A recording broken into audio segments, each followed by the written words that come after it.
Hi all, ജയ് result വന്നു. Result വന്നതിന് ശേഷം നിങ്ങളുടെ മുമ്പിലേക്ക് നമ്മുടെ ഓരോ ടോപ്പേഴ്സിനെയും ഇങ്ങനെ പരിചയപ്പെടുത്തിക്കൊണ്ടേയിരിക്കുന്നുണ്ട്. അവിടെ സ്റ്റഡി സ്ട്രാറ്റജീസും കാര്യങ്ങളൊക്കെ നിങ്ങൾക്ക് പറഞ്ഞു തരുന്നുണ്ട്. എന്തിനാന്ന് വെച്ച് കഴിഞ്ഞാൽ നിങ്ങൾക്ക് സ്റ്റഡി സ്ട്രാറ്റജീസ് ഉണ്ടാക്കാൻ വേണ്ടിയിട്ടാണ്. കാരണം ഓരോ മനുഷ്യന്മാരും ഓരോ ഡിഫറെന്റ് ടൈപ്പാണ്. അപ്പോൾ നമ്മൾ ഈ പറഞ്ഞ വീഡിയോസുകളൊക്കെ കണ്ടു കഴിഞ്ഞാൽ നിങ്ങൾക്ക് വേണ്ട രീതിയിലുള്ള സ്റ്റഡി സ്ട്രാറ്റജീസും കാര്യങ്ങളൊക്കെ ഉണ്ടാക്കാൻ വേണ്ടി പറ്റും. അപ്പോൾ ഇന്ന് എൻ്റെ കൂടെ വന്നിരിക്കുന്നത് ആനന്ദാണ്. ആനന്ദ് പി ആർ, ട്രിവാൻഡ്രത്ത് വീടുള്ള ആനന്ദ് പി ആർ ആണ്. അപ്പോൾ ആനന്ദ് പി ആർ പ്രത്യേകിച്ച് നമ്മുടെ ഓൺലൈൻ കുട്ടികളാണ് അദ്ദേഹത്തിന്റെ വീഡിയോ വ്യക്തമായിട്ട് കാണേണ്ടത്. കാരണം അദ്ദേഹം സൈറത്തിന്റെ ഓൺലൈൻ ബാച്ചിൽ റിപ്പീറ്റ് ചെയ്തുകൊണ്ട് ഇപ്പോൾ 99.17% കിട്ടി NIT സീറ്റ് ഉറപ്പിച്ചിരിക്കുകയാണ്. NIT ഏറ്റവും ടോപ്പ് NIT തന്നെ ഏറ്റവും നല്ല ബ്രാഞ്ച് സീറ്റ് ഉറപ്പിച്ചിരിക്കുകയാണ്. അപ്പൊ അതില് പിന്നെ എടുത്തു പറയാനുള്ള കാര്യം എന്ന് പറഞ്ഞാൽ മാത്സ് അല്ല, നമുക്കറിയാം ജയിലെ ഏറ്റവും കുട്ടികളെ സംബന്ധിച്ചിടത്തോളം ടഫായിട്ടുള്ള പേടി സ്വപ്നമായിട്ടുള്ള ലെങ്തി ആയിട്ടുള്ള സബ്ജക്റ്റ് ആണ് മാത്സ്. മാത്സിൽ അദ്ദേഹത്തിന് 99.23% ആയിട്ടുണ്ട് എന്നുള്ള കാര്യം പ്രത്യേകം സന്തോഷിപ്പിക്കണം. അപ്പൊ തീർച്ചയായിട്ടും ആനന്ദിന്റെ സ്റ്റഡി സ്ട്രാറ്റജീസ് നമുക്ക് ആനന്ദിനോട് സംസാരിക്കാം. ആനന്ദിന്റെ സ്ട്രാറ്റജീസ് കാര്യങ്ങളൊക്കെ കേൾക്കാം. Okay, hi Anand. നമസ്കാരം. അപ്പൊ എവിടെ വീട്? ട്രിവാൻഡ്രത്ത് എവിടെയാ? ട്രിവാൻഡ്രത്ത് നെയ്യാറ്റിൻകരയിലാണ് വീട് അല്ലെ? അപ്പോ നമ്മളിപ്പം കോഴിക്കോട് ക്യാമ്പസിലാണ് നിൽക്കുന്നത്. നമ്മൾ സെലിബ്രേഷനൊക്കെ വേണ്ടി വന്നതാണ്. അപ്പോൾ നമുക്ക് ഓരോന്നായിട്ട് നോക്കാം. നമ്മൾ അൾട്ടിമേറ്റ് നമുക്ക് കുട്ടികൾക്ക് നമ്മുടെ സ്ട്രാറ്റജീസ് ഒക്കെ പറഞ്ഞ് അവർക്ക് പഠിക്കാനുള്ള മോട്ടിവേഷൻ കൊടുക്കുക എന്നുള്ളതാണ് നമ്മുടെ പ്രധാനപ്പെട്ട ലക്ഷ്യം. അപ്പോൾ എങ്ങനെയായിരുന്നു നമ്മുടെ study strategies? Okay, study strategy എന്ന് പറയാനായിട്ട് ഞാൻ ഏറ്റവും കൂടുതൽ ഫോക്കസ് ചെയ്തത് ബേസിക്സിലായിരുന്നു.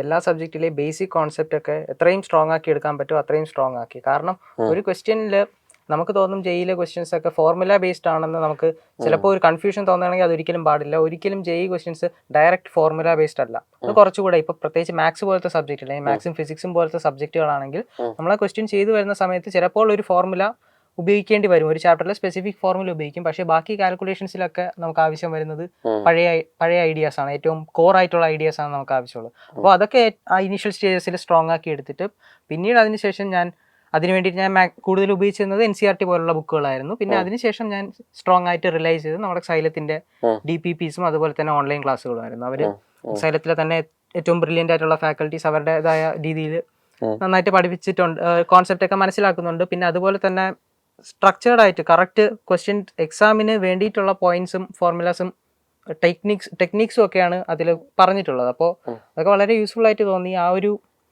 അവരുടെ പാത്ത് വേയിൽ തന്നെ ഞാൻ അങ്ങ് ഫോളോ ചെയ്ത് പോകുമായിരുന്നു. എല്ലാ ക്ലാസ്സുകളും കറക്റ്റായിട്ട് കണ്ട് അതിന് അനുസരിച്ച് അതുപോലെ തന്നെ DPPയിലും ആ ക്വസ്റ്റ്യൻസും വളരെ സ്ട്രക്ചേർഡ് ആയിരുന്നു. ആദ്യം തന്നെ എളുപ്പത്തിലുള്ള കീം ക്വസ്റ്റ്യൻസ് പോലെ എളുപ്പമുള്ള ക്വസ്റ്റ്യൻസ് ചെയ്തിട്ട് പിന്നീട് അങ്ങോട്ട് JEE മെയിൻസും അവസാനം JEE അഡ്വാൻസ്ഡ് പോലെ ആ ഒരു ഹയർ പ്രയോറിറ്റി അല്ല, ഒരു ഡിഫിക്കൽട്ടി ഓർഡറിലാണ് പൊയ്ക്കൊണ്ടിരുന്നത്.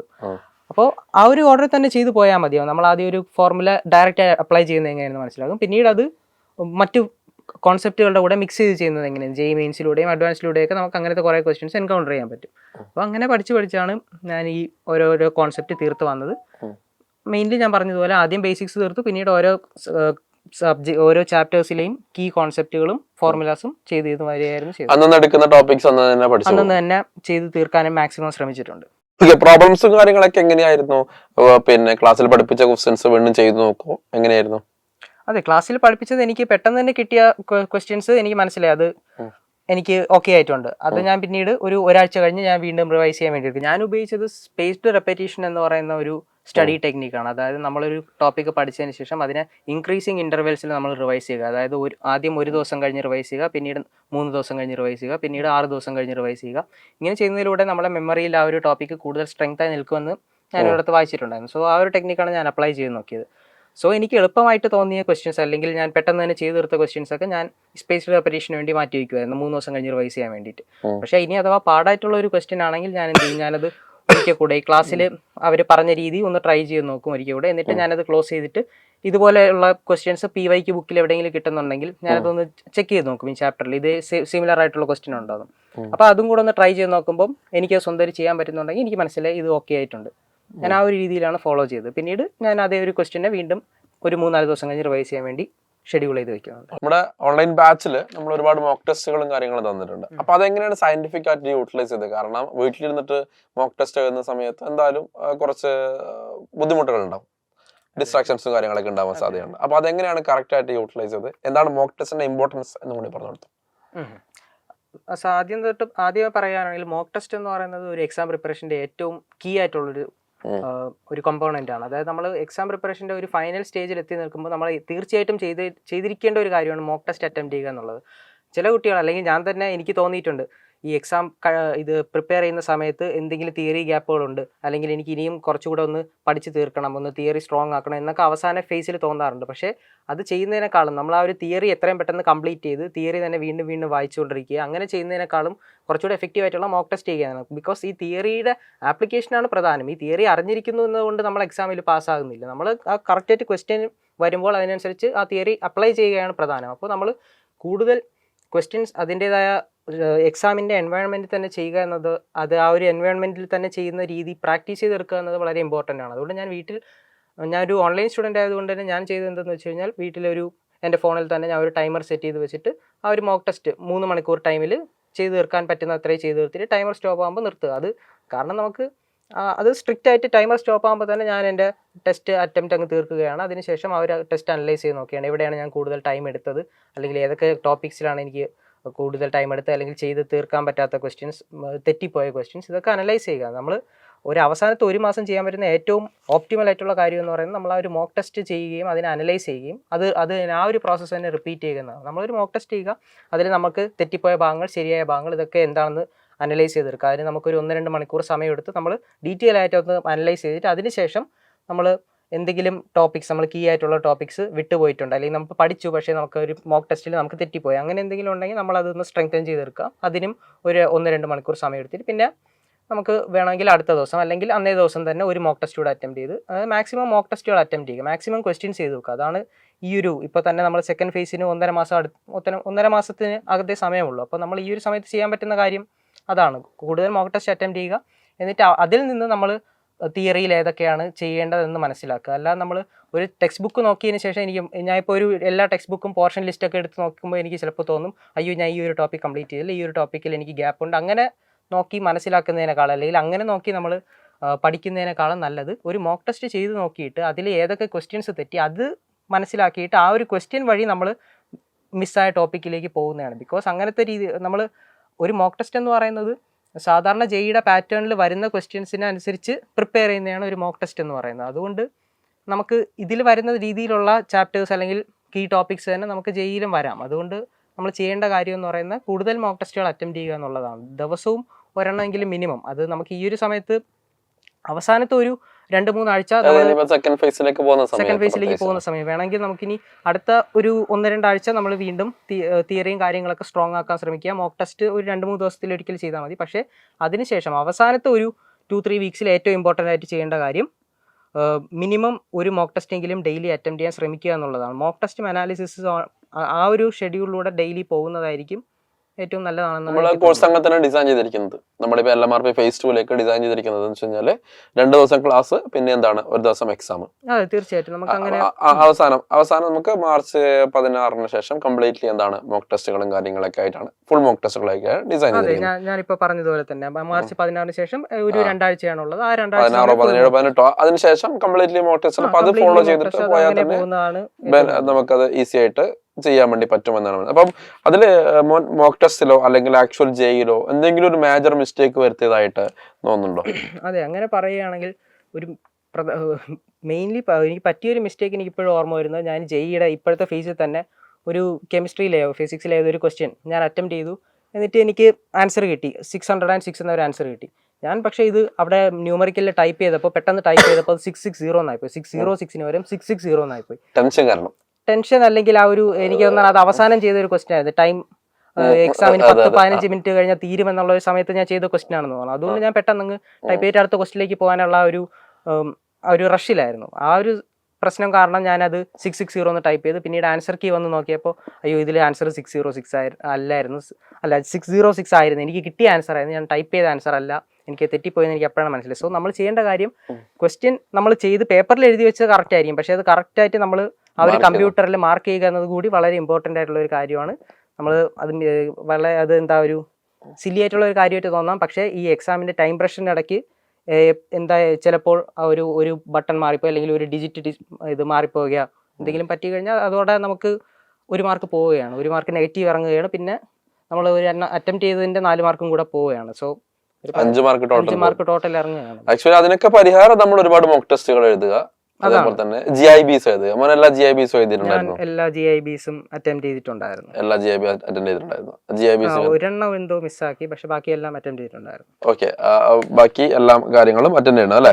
അപ്പൊ ഇതിനൊക്കെ ഏറ്റവും നല്ലതെന്ന് പറഞ്ഞാൽ മാക്സിമം GIBയും കാര്യങ്ങളൊക്കെ എഴുതി മുന്നോട്ടേക്ക് പോകാനാണ്. ഞാൻ പറഞ്ഞതുപോലെ നമ്മൾ തിയറി മാത്രം പഠിച്ചു പോകുന്നത് മാത്രമല്ല കാര്യം, നമ്മൾ എക്സാം എൻവയോൺമെന്റിനോട് എത്രയും നമ്മൾ പരിചിതമാവുക, നമ്മൾ അത് അഡാപ്റ്റ് ആവുക എന്നൊരു സംഭവം. നമ്മൾ ആ ഒരു എത്രയോ ടൈംസ് നമ്മൾ വീട്ടിലിരുന്ന്, അല്ലെങ്കിൽ നമ്മൾ എക്സാം ഹാൾ പോലത്തെ ഒരു എൻവയോൺമെന്റിൽ, ഇപ്പോൾ GAB ഒക്കെ ആണെങ്കിൽ നമ്മളൊരു ലാബിൽ പോയിരുന്നാണ് എക്സാം എഴുതുന്നത്. നമ്മൾ JEE മെയിൻസ് എഴുതുന്ന പോലെ കുറേ സ്റ്റുഡൻസിൻ്റെ കൂടെ കമ്പ്യൂട്ടറിൽ നിന്ന് എക്സാം എഴുതുകയാണ്. സോ ആ ഒരു എൻവയോൺമെന്റിനോട് നമ്മൾ പൊരുത്തപ്പെടുക. നമ്മൾ ആ ഒരു എക്സാം ഒരു ആക്ച്വൽ JEE എഴുതുമ്പോഴും നമുക്ക് ഈ ഒരു സന്ദർഭം നമ്മൾ നേരത്തെ എൻകൗണ്ടർ ചെയ്തതാണ്. സോ നമുക്ക് പിന്നെയും അത് നാവിഗേറ്റ് ചെയ്ത് പോകാൻ കുറച്ചുകൂടി എളുപ്പമായിരിക്കും. നമ്മൾ അത്ര ടെൻഷനൊന്നും ഉണ്ടാകത്തില്ല. സോ കൂടുതൽ എക്സാം അറ്റംപ്റ്റ് ചെയ്യുന്നത് വീണ്ടും ഞാൻ സ്ട്രെസ് ചെയ്ത് പറയുന്നത് ഭയങ്കര ഇമ്പോർട്ടൻ്റ് ആണ്. അപ്പൊ ഇതിൽ മോന്റെ അടുത്ത് പറയുന്ന കാര്യം എന്ന് വെച്ച് കഴിഞ്ഞാൽ മാത്സിലെ പെർസെന്റേജ് 99.23% മാത്സിലുണ്ടായിരുന്നു. അപ്പൊ ഇന്നലെ റിസൾട്ട് കണ്ടപ്പോഴും ഇക്ബാൽ സാർ സ്പെഷ്യലായിട്ട് അത് നോട്ട് ചെയ്തു പറയൊക്കെ ഉണ്ടായി. അപ്പൊ എനിവേ പിന്നെ അപ്പൊ എങ്ങനെയാണ് മാത്സിൽ നമുക്കത് സ്കോർ ചെയ്യാൻ വേണ്ടി പറ്റിയത്? കാരണം എപ്പോഴും JEE കുട്ടികളെ സംബന്ധിച്ചോളം മാത്സ് ആണ് എപ്പോഴും ഒരു ബാലിക റമല. അപ്പൊ അവിടെ നല്ലൊരു നല്ലൊരു സ്ട്രാറ്റജി ഉണ്ടായിരിക്കണം. അപ്പൊ എങ്ങനെയായിരുന്നു, ഏതൊക്കെ ക്വസ്റ്റ്യൻസ് ചെയ്തു, എങ്ങനെയാണ് പഠിച്ചു തുടങ്ങിയത് അല്ലെ, എങ്ങനെയാണ് എവിടെയാണ് കൂടുതൽ കോൺസെൻട്രേറ്റ് ചെയ്തത്, അങ്ങനത്തെ കാര്യങ്ങളൊക്കെ ഒന്ന് പറയാൻ പറ്റും? ഓക്കെ, മാത്സ് എന്ന് പറയുന്നത് തീർച്ചയായിട്ടും അതൊരു പ്രശ്നമായിട്ടുള്ള ഒരു സബ്ജക്റ്റാണ്. നമുക്ക് ബാക്കി സബ്ജക്റ്റ് പോലെ അല്ല. നമുക്ക് ഫിസിക്സും കെമിസ്ട്രി ഒക്കെ നമ്മൾ ആ ഒരു ചാപ്റ്ററിൻ്റെ എസൻസ് മനസ്സിലാക്കിയിട്ട് കുറേ ഫോർമുലാസും പഠിച്ചിട്ട് നമുക്ക് അറ്റംപ്റ്റ് ചെയ്യാവുന്നുള്ളൂ. എല്ലാ ക്വസ്റ്റ്യൻസും നമുക്കൊരു 2-2.5 മിനിറ്റിനകം ചെയ്ത് തീർക്കാവുന്ന ക്വസ്റ്റ്യൻസ് ആണ് മിക്കതും. ഒരു 90-95% ക്വസ്റ്റ്യൻസും ഫിസിക്സിലും കെമിസ്ട്രിയിലും അങ്ങനെ തരും. പക്ഷേ മാത്സിൻ്റെ കാര്യത്തിൽ നേരെ തിരിച്ചാണ്. എല്ലാ ക്വസ്റ്റ്യൻസും വളരെ ടൈം കൺസ്യൂമിംഗ് ആയിട്ടുള്ള ക്വസ്റ്റ്യൻസ് ആണ്. ടൈമാണ് അവിടുത്തെ പ്രശ്നം. ടോപ്പിക്സ് നമുക്ക് പഠിച്ചെടുക്കാവുന്നുള്ളൂ, ഫോർമുലാസ് കാണാതെ പഠിക്കാവുന്നുള്ളൂ. പക്ഷേ അതൊക്കെ നമ്മൾ കറക്റ്റായിട്ട് ചെയ്തെടുക്കുക. നമ്മൾ ഒരു ക്വസ്റ്റ്യൻ കാണുമ്പോൾ അതിലെല്ലാം കറക്റ്റായിട്ട് അറ്റൻഡ് ചെയ്യുക, അല്ലെങ്കിൽ നമ്മൾ യൂസ് ചെയ്യുക. അതാണ് പ്രശ്നം. നമ്മൾ ഈ മാത്സിൽ വേറൊരു പ്രോബ്ലം എന്ന് പറയുന്നത്, ഒരു ക്വസ്റ്റ്യൻ ചെയ്യാൻ ചിലപ്പോൾ ഒന്നിലധികം മെത്തേഡ്സ് ഉണ്ടാകും. ഒരു ക്വസ്റ്റ്യനിൽ നമ്മൾ ചിലപ്പോൾ ഒരു മെത്തേഡ് ഉപയോഗിച്ചാൽ നമ്മൾ 5 മിനിറ്റ് എടുത്ത് ചെയ്യേണ്ട ക്വസ്റ്റ്യൻ വേറൊരു മെത്തേഡ് ഉപയോഗിച്ച് നമുക്ക് 2 മിനിറ്റിൽ ചെയ്ത് തീർക്കാൻ പറ്റും. അപ്പോൾ അത് നമ്മൾ മനസ്സിലാക്കി എടുക്കണം. നമ്മളത് ആ ഒരു ക്വസ്റ്റ്യൻ കാണുമ്പോൾ നമുക്ക് ആ ഒരു പെട്ടെന്ന് ഇതാണ് ഇതിൽ ഈ ഒരു ക്വസ്റ്റ്യൻ ചെയ്യാൻ ഏറ്റവും ഓപ്റ്റിമൽ ആയിട്ടുള്ള, എത്രയും പെട്ടെന്ന് ചെയ്ത് തീർക്കാൻ വേണ്ടി ഈ ഒരു മെത്തേഡാണ് ഉപയോഗിക്കേണ്ടത്. അത് മനസ്സിലാക്കണമെങ്കിൽ നമ്മൾ എന്ത് ചെയ്യണം? വീണ്ടും കൂടുതൽ ക്വസ്റ്റ്യൻസ് ചെയ്യണം. അതാണ് സംഭവം. നമ്മൾ എല്ലാ മെത്തേഡ്സും ഉപയോഗിക്കണം. നമ്മൾ എല്ലാ തരത്തിലുള്ള മെത്തേഡ്സ് നമ്മൾ ഉപയോഗിച്ച് നോക്കണം. എന്നാൽ മാത്രമേ നമുക്ക് ഒരു ക്വസ്റ്റ്യൻ കാണുമ്പോൾ അതിലേത് മെത്തേഡാണ് ഉപയോഗിക്കേണ്ടതെന്ന് നമുക്ക് മനസ്സിലാവുകയുള്ളൂ. അതായത് ഞാനിപ്പോൾ ഒരു ക്വസ്റ്റ്യൻ ചെയ്യാൻ മെത്തേഡ് A ഉണ്ട്, മെത്തേഡ് B ഉണ്ട്. ഞാനിപ്പോൾ എൻ്റെ DPP എടുക്കുമ്പോൾ DPPക്കകത്ത് മെത്തേഡ് Aൻ്റെ ക്വസ്റ്റ്യൻസ് കാണും, മെത്തേഡ് Bൻ്റെ ക്വസ്റ്റ്യൻസ് കാണും. ഞാൻ Aയും Bയും ചെയ്ത് നോക്കുന്നു. പിന്നീട് അതിനുശേഷം ഞാൻ PYQs ചെയ്ത് സ്ലൈഡ്സ്.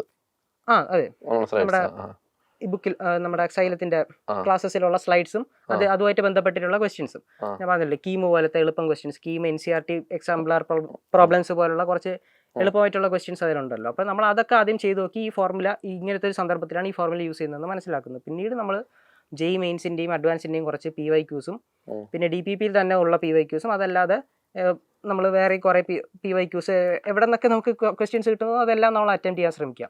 അങ്ങനെ കുറച്ചുകൂടെ അഡ്വാൻസ് ആയിട്ടുള്ള ക്വസ്റ്റ്യൻ ചെയ്ത് നോക്കുമ്പോൾ നമുക്ക് മനസ്സിലാവും ഇവിടെ മെത്തേഡ് എനേക്കാളും മെത്തേഡ് B ആണ് യൂസ് ചെയ്യുന്നത്. പക്ഷേ മറ്റൊരു സന്ദർഭത്തിൽ മെത്തേഡ് എനേക്കാളും യൂസ് ചെയ്യാൻ പറ്റാത്തതാണ് മെത്തേഡ് B. അവിടെ A ആയിരിക്കും ബെറ്റർ. അങ്ങനെ നമ്മൾ കൂടുതൽ ക്വസ്റ്റ്യൻസ് ചെയ്ത് വരുമ്പോൾ നമ്മൾ പിന്നീട് JEEയിൽ മെയിൻസിൽ നമ്മൾ അല്ലെങ്കിൽ അഡ്വാൻസ്ഡ് ആണെങ്കിൽ അഡ്വാൻസ്ഡിൽ നമ്മൾ ഈ ഒരു ക്വസ്റ്റ്യൻ കാണുമ്പോൾ നമുക്ക് മനസ്സിലാവും ഇവിടെ ഞാൻ ഇങ്ങനത്തെ ഒരു തരത്തിലുള്ള ഒരു ക്വസ്റ്റ്യൻ പണ്ടേ പ്രാക്ടീസ് ചെയ്തതാണ്, അതിൽ മെത്തേഡ് A ആയിരുന്നു ബെറ്റർ. സോ നമ്മളിവിടെയും മെത്തേഡ് A ഉപയോഗിക്കുന്നു. അതേസമയം മെത്തേഡ് B ഉപയോഗിക്കുന്ന സ്റ്റുഡൻറ്റിന് എന്ത് പറ്റും? 6-7 മിനിറ്റ് എടുത്തായിരിക്കും ക്വസ്റ്റ്യൻ കംപ്ലീറ്റ് ചെയ്യുന്നത്. അത് വീണ്ടും ക്വസ്റ്റ്യൻ പ്രാക്ടീസാണ് അവിടെ എസെൻഷ്യൽ ആയിട്ടുള്ള ഒരു കാര്യം. അതായത് ക്വസ്റ്റ്യനിൽ മുഴുകുക. അതെ, മാത്സിൽ വേറെ ഒരു വഴിയില്ല. മാക്സിമം നമ്മൾ PYQs തന്നിട്ടുണ്ട്, PYQs ചെയ്യുക. അതല്ലാത്ത ക്വസ്റ്റ്യൻസും എന്ത് ചെയ്തു. അതാണ് ഓക്കെ. അങ്ങനെയാണ് മാത്സിൽ പെർസെന്റേജ് കൂട്ടിയത് എന്നാണ് പറഞ്ഞു വന്നത്. അതെ, അത് പെർസെന്റേജ് ഇങ്ങനത്തെ ഒരു മാർക്ക് കിട്ടുന്നതിൽ ഏറ്റവും പ്രധാനപ്പെട്ട ഒരു ഫാക്ടർ അത് തന്നെയായിരുന്നു. പിന്നെ അടുത്തത് പ്രധാനമായിട്ടും വീട്ടിലിരുന്ന് പഠിക്കുന്ന സമയത്തുള്ള ഏറ്റവും വലിയ പ്രശ്നം എന്ന് വെച്ചാൽ ഡിസ്ട്രാക്ഷൻസ് ആണ്. ഓക്കെ, അപ്പൊ ആ ഡിസ്ട്രാക്ഷൻ എങ്ങനെയാണ് മാനേജ് ചെയ്തത്? അതേപോലെ തന്നെ പലപ്പോഴും വിട്ട് കളഞ്ഞേക്കാം എന്നുള്ള ഫീലൊക്കെ ചിലപ്പോൾ ഉണ്ടാവാം. ഓക്കെ, അങ്ങനത്തെ സിറ്റുവേഷൻ എങ്ങനെയായിരുന്നു മാനേജ് ചെയ്തത്? അതെ, അത് സത്യം പറഞ്ഞാൽ അത് വളരെ ഫ്രീക്വന്റ് ആയിട്ട് എനിക്ക് തോന്നിയിട്ടുള്ള ഒരു തോന്നലാണ്. ചിലപ്പോൾ എനിക്ക് ഒരു 2-3 ദിവസം കൂടുമ്പോൾ തന്നെ അങ്ങനെ തോന്നും, എനിക്ക് ഇത് പറ്റത്തില്ല.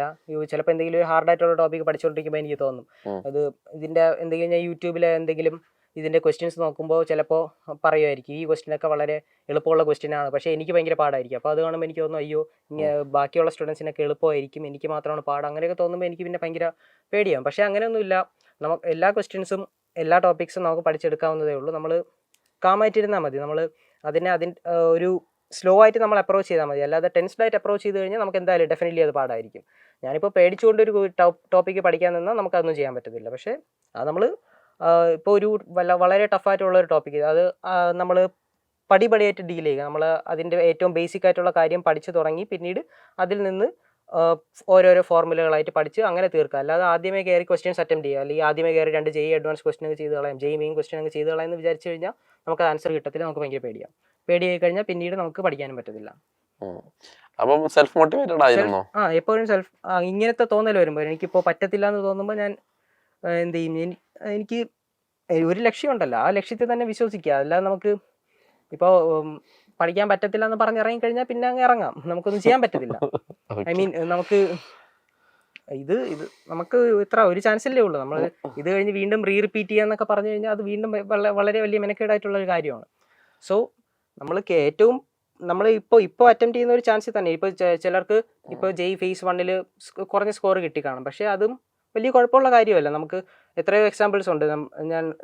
എനിക്ക് പരിചയമുള്ള കുറേ ആൾക്കാർ വരെ ഉണ്ട് ഈ JEE മെയിൻസ് ഫസ്റ്റ് ഫേസിൽ വളരെ കുറവ് പെർസെൻറ്റേജ്, ഒരു 50 to 60% എടുത്തിട്ട് സെക്കൻഡ് ഫേസിൽ അവർ നന്നായിട്ട് സ്കോർ ഇമ്പ്രൂവ് ചെയ്ത് 90ക്ക് മുകളിലും 95ന് മുകളിലൊക്കെ എടുത്ത് അവർ നല്ല റെപ്യൂട്ടഡ് ആയിട്ടുള്ള കോളേജിൽ പഠിക്കുന്ന ആൾക്കാരൊക്കെ എനിക്കറിയാം. സോ അത് നമ്മൾ സെക്കൻഡ് ഫേസിൽ നമ്മൾ എത്രത്തോളം സീരിയസ് ആയിട്ട് അതിനെ അറ്റംപ്റ്റ് ചെയ്യുന്നു, അല്ലാതെ നമ്മൾ പേടിച്ചുകൊണ്ട് അറ്റംപ്റ്റ് ചെയ്ത് കഴിഞ്ഞാൽ വീണ്ടും നമ്മൾ കുറഞ്ഞ പെർസെൻറ്റേജിലേക്ക് പോവുകയുള്ളൂ. നമ്മൾ അതിനെ ഇത് നമ്മളെ ഇക്ബാൽ സാർക്ക് എപ്പോഴും പറയുന്ന ഒരു കാര്യമാണ്, ഇതൊരു ലോ സ്കോറിങ് എക്സാമാണ്. നമ്മൾ 300ന് 300 തന്നെ എടുത്താലേ നമുക്ക് നല്ലൊരു ഭാവിയുള്ളൂ എന്നൊക്കെ വിചാരിച്ചു കഴിഞ്ഞാൽ അങ്ങനെയൊന്നുമില്ല. നമുക്ക് ഇത് വളരെ ലോ സ്കോറിങ് ആയിട്ടുള്ള ഒരു എക്സാം, ഒരു 140-150 മാർക്ക് കൊണ്ട് തന്നെ 97-98% കിട്ടാവുന്ന ഒരു എക്സാമാണ് ഈ JEE മെയിൻസ് എന്ന് പറയുന്നത്. സോ നമ്മൾ അതിലെ ഏറ്റവും പ്രധാനപ്പെട്ട ടോപ്പിക്ക് പഠിച്ചെടുക്കുക, അങ്ങനെ നമ്മൾ പോയാൽ മതി. പിന്നെ മോട്ടിവേഷൻ്റെ കാര്യം എന്ന് പറയുകയാണെങ്കിൽ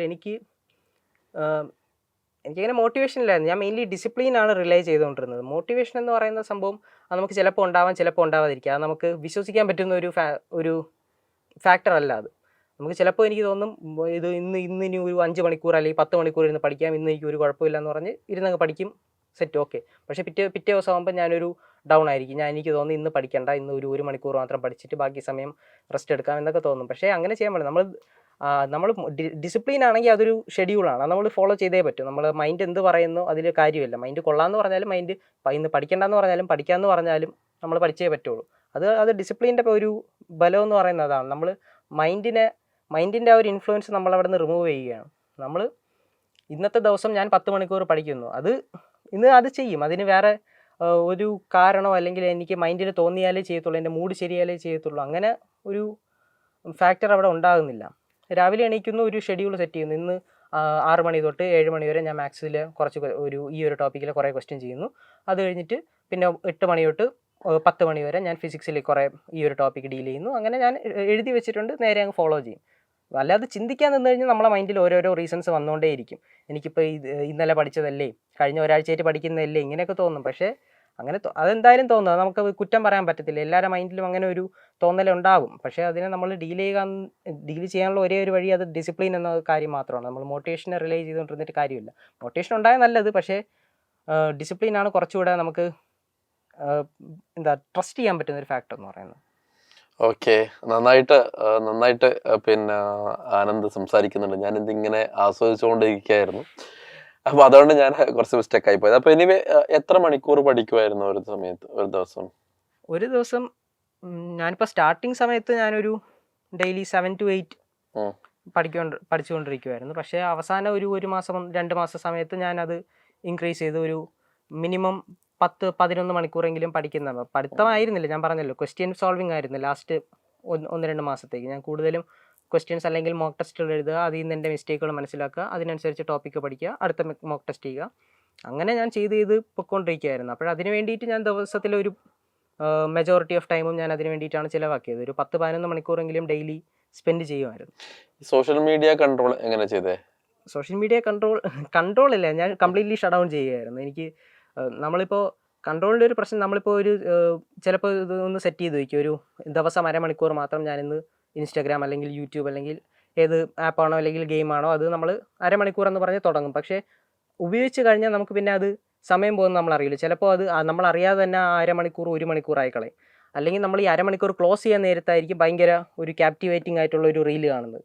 അപ്പോഴത് കണ്ടിട്ട് പിന്നീട് നമ്മൾ വീണ്ടും നമ്മൾ സ്ക്രോൾ ചെയ്യും. അത് പിന്നീട് അത് പതിയെ അത് ചിലപ്പം ഈ അരമണിക്കൂർ, ഒരു 3/4 മണിക്കൂർ, 1 മണിക്കൂറാണ്. അതായത് അതുകൊണ്ട് നമ്മൾ കംപ്ലീറ്റ്ലി അത് അവോയ്ഡ് ചെയ്യുകയാണ് ഞാൻ ചെയ്തത്. ഞാൻ അങ്ങനത്തെ എന്താ പറയുക എൻഗേജിങ് ആയിട്ടുള്ള കാര്യങ്ങളിൽ നിന്നൊക്കെ ഞാൻ മാക്സിമം അവോയ്ഡ് ചെയ്യുകയാണ് ചെയ്തത്. യൂട്യൂബ് ആയാലും അല്ലെങ്കിൽ ഇൻസ്റ്റാഗ്രാം ആയാലും ഞാനത് പഠിക്കാൻ വേണ്ടിയിട്ടുള്ള കണ്ടന്റ് മാത്രമേ ഞാൻ കണ്ടുകൊണ്ടിരുന്നുള്ളൂ. ബാക്കി സാധനങ്ങളൊക്കെ അത് കാരണം കണ്ടു കഴിഞ്ഞാൽ അത് കാണുന്നതിൽ കുഴപ്പമില്ല. പക്ഷേ ഐ മീൻ ഇടയ്ക്കൊക്കെ നമുക്ക് വേണമെങ്കിൽ ഒരു റിലാക്സ് ചെയ്യാം. പക്ഷേ ഇതിൻ്റെയൊക്കെ ഈ സോഷ്യൽ മീഡിയയുടെ പ്രശ്നം നമ്മൾ ആ ഒരു റിലാക്സേഷൻ തുടങ്ങിക്കഴിഞ്ഞാൽ പിന്നെ അത് നമ്മളെ കണ്ടിന്യൂ ചെയ്തുകൊണ്ടേയിരിക്കും. നമ്മളിപ്പോൾ ഒരു ഇനർഷ്യ എന്ന് പറയുന്ന പോലെ നമ്മളത് തുടങ്ങിക്കഴിഞ്ഞാൽ പിന്നെ അതിനെ നമുക്ക് അങ്ങ് സ്റ്റോപ്പ് ചെയ്യാൻ പറ്റത്തില്ല. അത് കണ്ടിന്യൂ ചെയ്തുകൊണ്ടേയിരിക്കും. അത് സ്റ്റോപ്പ് ചെയ്യാൻ ഭയങ്കര പാടാണ്. അതുകൊണ്ട് നമ്മൾ 5 മിനിറ്റ് എന്ന് പറഞ്ഞ് തുടങ്ങുന്ന സാധനം 20 മിനിറ്റ് ആകുമ്പോഴേക്കും നിർത്തുന്നത്.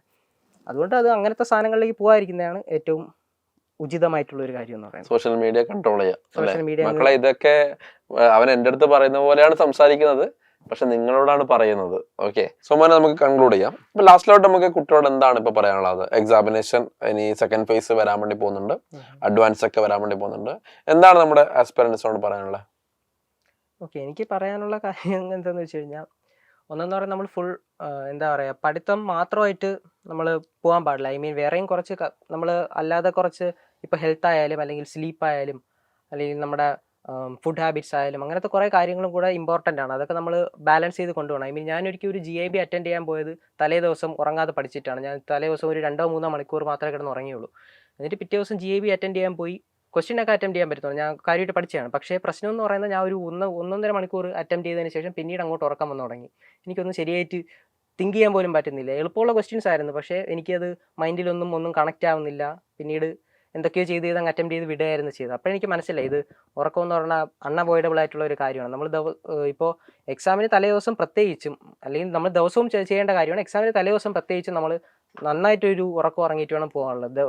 ദിവസം ഒരു 7 to 8 hours എങ്കിലും സ്ലീപ്പ് കീപ്പ് ചെയ്ത് വേണം പോകാനായിട്ടുള്ളത്. അല്ലാതെ രാത്രി മൊത്തം ഉറക്കമൊഴിച്ചിരുന്ന് പഠിക്കുക അല്ലെങ്കിൽ അങ്ങനത്തെ ചെയ്യുന്നത് ഈ ഒരു സമയത്ത് അത് ഒപ്റ്റിമൽ ആയിട്ടുള്ള ഒരു കാര്യമല്ല. എക്സാമിന് ഇനി 1.5 മാസം ബാക്കിയുള്ളപ്പോൾ നമ്മൾ അങ്ങനത്തെ ഒരു റിസ്കിലേക്ക് പോകുന്നത് ശരിയല്ല. ഇനി മുൻപായിരുന്നെങ്കിൽ പിന്നെയും നമുക്ക് വേണമെങ്കിൽ അങ്ങനത്തെ കാര്യങ്ങൾ ട്രൈ ഔട്ട് ചെയ്യാമായിരുന്നു. ഒരു രാത്രി മൊത്തം ഓൾ നൈറ്റർ എടുത്ത് പഠിക്കുക എന്ന് പറയുന്നത് ചെയ്യാമായിരുന്നു. പക്ഷേ ഇനി അങ്ങോട്ട് അത് ചെയ്യുന്നത് ഒരു റിസ്ക് ആയിട്ടുള്ള ഒരു കാര്യമാണ്. സോ പഠിച്ച് രാത്രിയൊക്കെ ഉറക്കം കളഞ്ഞ് പഠിക്കുന്നതൊക്കെ ശ്രദ്ധിച്ച് വേണം. പിന്നെ അതുകൂടാതെ തന്നെ ഞാൻ പറഞ്ഞതുപോലെ നമ്മൾ ഇനി ഈ ഒരു സമയത്ത് കൂടുതൽ ഇനിയും തിയറികൾ കംപ്ലീറ്റ് ചെയ്യാൻ നോക്കാതെ, കംപ്ലീറ്റ് ചെയ്യുന്നത് ചെയ്തോളൂ, പക്ഷേ ശ്രദ്ധിക്കേണ്ട ഒരു കാര്യം നമ്മൾ അതിനേക്കാളും പ്രാധാന്യം കൊടുക്കേണ്ടത് നമ്മൾ ക്വസ്റ്റ്യൻ അറ്റംപ്റ്റ് ചെയ്യുന്നതിനാണ്. ഐ മീൻ PYQs അതുപോലെ ടൈംഡ് മോക്ക് ടെസ്റ്റും അറ്റംപ്റ്റ് ചെയ്യുന്നത് വളരെ ഇമ്പോർട്ടൻ്റ് ആയിട്ടുള്ള ഒരു കാര്യമാണ്. നമ്മൾ ഈ ഒരു 1.5 മാസം, ഇത് ഇനി 45 ദിവസമുണ്ട്, നമ്മൾ മിനിമം ഒരു 25 to 30 മോക്ക് ടെസ്റ്റെങ്കിലും ടൈംഡ് മോക്ക് ടെസ്റ്റെങ്കിലും ചെയ്ത് കഴിഞ്ഞാൽ അത് വലിയ മാറ്റങ്ങൾ ഉണ്ടാക്കും. നമ്മൾ വിചാരിക്കുന്നതിനേക്കാളും വലിയ മാറ്റങ്ങൾ ഉണ്ടാക്കും. നമ്മൾ പഠിക്കുന്നത് വളരെ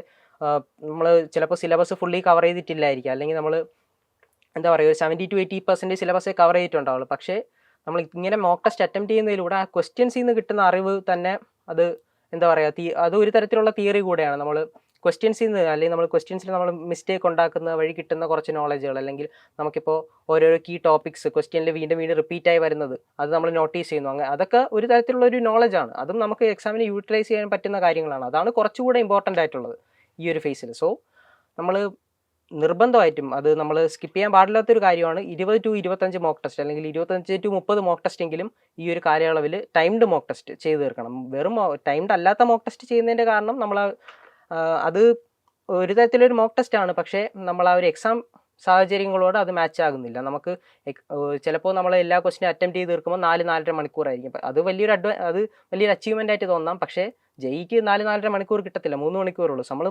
നമ്മൾ 3 മണിക്കൂറിൽ എത്ര ക്വസ്റ്റ്യൻസ് ചെയ്ത് തീർക്കുന്നു, അതാണ് കാര്യം. സോ മോക്ക് ടെസ്റ്റുകളൊക്കെ ടൈംഡ് ആയിരിക്കാനും വേണ്ടിയും പ്രത്യേകം ശ്രദ്ധിക്കേണ്ടതാണ്. വേറെ അങ്ങനെ പ്രത്യേകിച്ചൊന്നും പറയാനില്ല. അപ്പോൾ നമ്മുടെ ആനന്ദ് നമുക്ക് ഈ ചുരുങ്ങിയ സമയത്തിനുള്ളിൽ ഒരുപാട് അറിവുകൾ നമുക്ക് എക്സാമുമായി ബന്ധപ്പെട്ടും പ്രിപ്പറേഷനുമായി ബന്ധപ്പെട്ടും അദ്ദേഹത്തിന്റെ സ്ട്രാറ്റജിയുമായി ബന്ധപ്പെട്ടിട്ടും ഒക്കെ പറഞ്ഞു തന്നു. ഈ സ്ട്രാറ്റജിയുടെ പ്രത്യേകത എന്ന് പറഞ്ഞാൽ അദ്ദേഹം അത് ട്രൈ ചെയ്തിട്ട് സക്സസ് ആയിട്ടുള്ള സ്ട്രാറ്റജിയാണ്, ചുമ്മാ ഒരു തിയറി അല്ല. അപ്പോൾ ആ കാര്യങ്ങളൊക്കെ പറഞ്ഞു തന്നു. അപ്പോൾ നിങ്ങളും ഇതേപോലെ ഫോക്കസ് ചെയ്ത് നന്നായിട്ട് ഉഷാറായിട്ട് എന്ത് ചെയ്യുക, പഠിക്കുക. നമുക്ക് അടുത്ത ഫേസിൽ നല്ല റിസൾട്ട് നമുക്ക് എന്ത് ചെയ്യണം, ഇപ്പോൾ ഇത് കാണുന്ന എല്ലാ കുട്ടികൾക്കും ഇതേപോലെ തന്നെ 99 ഒക്കെ നമുക്ക് വാങ്ങിയിട്ട് ഇതേപോലെ തന്നെ നമുക്ക് ഇന്റർവ്യൂസ് എടുക്കണം അല്ലേ ആനന്ദ്? യെസ്, തീർച്ചയായിട്ടും. ഓക്കെ. അപ്പോൾ താങ്ക് യു ആനന്ദ്.